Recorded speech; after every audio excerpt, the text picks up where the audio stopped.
Wat is die Afrikaanse woord vir toei toei? Die platneus skoffel. Okay, wat is 'n Afrikaanse woord vir scrapyard? Dis 'n roestuin. Okay, dit was nogal snaaks. Wat sal 'n couch potato se Afrikaans naam wees? 'n Sofa pokkel. Ja. En wat noem ons 'n litterbak in Afrikaans? 'n rommelvoël.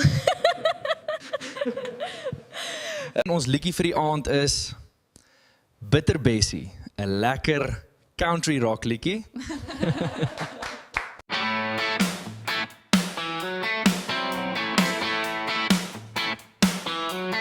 Stille waters, diepe grond, onderdraai die duiwel rond. Sy lyk soet so stroop, maar in daardie mooi oë brand daar onblusbaar vuur. Bitter Bessie, Bitter Bessie, ja, Bitter Bessie. Bitter Bessie, oh please uncle, don't dim the lights, I beg, pretty please. Bitter Bessie, my ou like 'n ding, jy maak my lag en huil.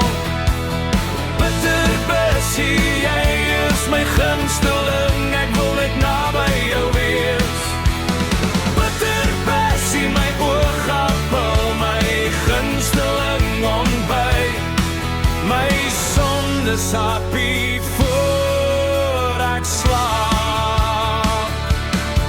Haar lekker kry is in haar soen, haar plesier en haar glimlach. Sy is stil as die liggaam is, maar ene, as daar die liggaam gaan, bid jy vir die lig om aan te gaan.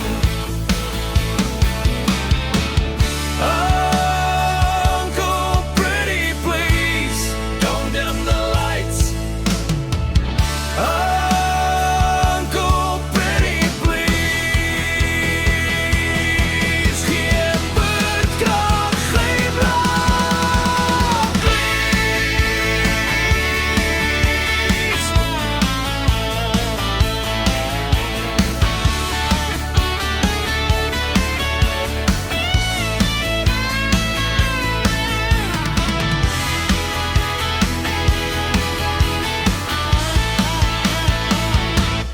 Bitter Bessie.